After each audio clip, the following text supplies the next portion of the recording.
Assalamualaikum warahmatullahi wabarakatuh. Hari ini saya nak buat ulasan perlawanan di antara Malaysia menentang Laos dalam saingan AFF bawah 23, yang mana Malaysia buat pertama kalinya kalah kepada Laos dalam saingan ini, yang mana ini adalah perlawanan pertama selepas Myanmar dan juga Indonesia tarik diri akibat COVID-19. Namun begitu, akan ada perlawanan kedua pada 21 hari bulan ini untuk menentukan siapa juara kumpulan. Seharusnya Malaysia perlu bangkit dan kita perlu bagi kepercayaan kepada mereka untuk comeback stronger bagi perlawanan kedua ini. Baiklah, tanpa membuang masa, mari kita masuk ke dalam ulasan perlawanan. Saya akan mulakan dengan ulasan tentang kelemahan dan juga apakah punca kekalahan pasukan Malaysia pada perlawanan ini. Yang pertama, punca yang paling ketara adalah di bahagian midfield, yang mana bahagian midfield tidak terlalu kreatif dan tidak ada gerakan-gerakan yang dibina di bahagian midfield yang menyebabkan pasukan Malaysia ketandusan gerakan untuk menyerang pasukan Laos, di samping ditekan ataupun dipressing oleh pemain-pemain Laos dengan agak tinggi.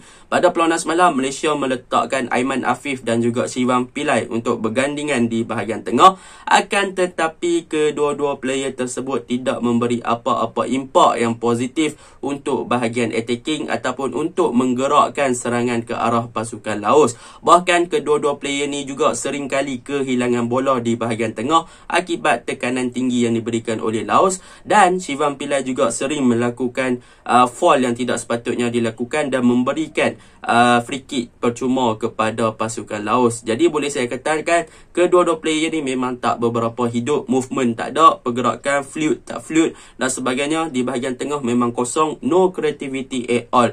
Yang mana benda ini boleh dibuktikan apabila pemain-pemain pertahanan Malaysia yang dibentuk dengan back 3 ketika ingin menyerang, ketiga-tiga player Malaysia di bahagian pertahanan ataupun back 3 hanya akan passing antara satu sama lain sebelum mereka membuat long passing ke bahagian hadapan. Disebabkan apa? Disebabkan tiada support dari midfield untuk minta bola dan buka game. Disebabkan itulah bahagian pertahanan Malaysia, terutamanya gandingan Azrin dan juga Haris, sering bertukar passing, dan selepas itu mereka akan passing bola dengan membuat long passing mencari Selvan ataupun mencari Tasnim Fitri di bahagian winger. Sebab bahagian tengah memang tak berfungsi, maka apabila nak build up dari bawah pun pertahanan tak boleh nak buka game. Jadi benda tu menyebabkan pertahanan terpaksa bermain dengan long ball. Apabila bermain dengan long ball, maka dengan cepatlah Malaysia boleh kehilangan bola disebabkan compactness daripada ataupun disebabkan defense Laos yang agak compact pada perlawanan semalam.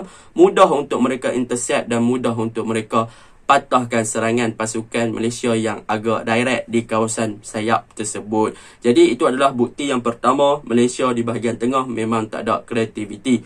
Yang kedua, apa yang boleh saya cakapkan tentang pasukan Malaysia adalah transition, terutamanya ketika mereka menyerang ataupun ketika mereka bertahan. Yang mana kita boleh lihat apabila Malaysia sedang bertahan dan berjaya mematahkan serangan pihak Laos, serangan ataupun transisi untuk mereka menukarkan corak dari bertahan ke menyerang ketika itu agak lambat disebabkan pergerakan pemain, terutamanya di posisi wingback dan juga midfield dan juga bahagian serangan, telah menyebabkan transition daripada defense ke menyerang agak lambat. Jadi apabila transition dari bertahan ke menyerang agak lambat, maka pemain-pemain pertahanan akan kick bola terlalu lama di kawasan sendiri. Jadi apabila terlalu lama kick bola di kawasan sendiri, maka pemain-pemain Laos dah boleh untuk kembali kepada posisi dan membentuk struktur untuk bertahan sekiranya Malaysia melancarkan serangan.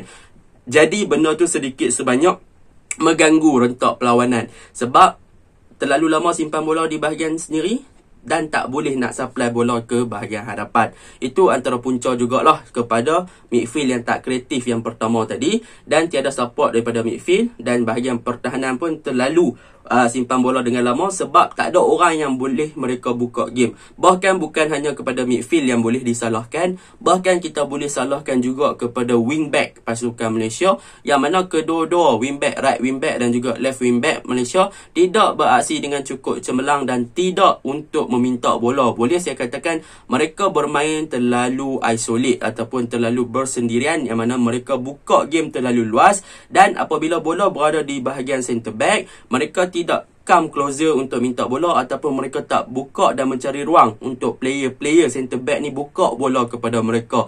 Jadi bila tak ada pergerakan ataupun off ball movement yang lemah, maka pertahanan tak ada option yang banyak untuk melakukan passing kepada ataupun nak buka game kepada pemain-pemain rakan teammate sendiri. Jadi disebabkan itulah mereka terpaksa untuk bermain long ball untuk hantar bola ke hadapan kepada pemain sayap, yang mana bila melakukan perkara tersebut akan memudahkan pemain Laos untuk membaca corak permainan Malaysia lah. Itu yang ketiga yang boleh saya katakan. Yang keempat, apa yang boleh saya katakan adalah di bahagian serangan, iaitu 3 player di bahagian serangan. Asfar Fikri, Azhar Haras, Selvan dan juga Tasnim Fitri, dia main wingback. Tapi saya nak fokus kepada Asfar Fikri, Aris Naim dan juga Selvan, yang mana ketiga-tiga player ni yang paling menyelah adalah Selvan dan juga Asfar Fikri.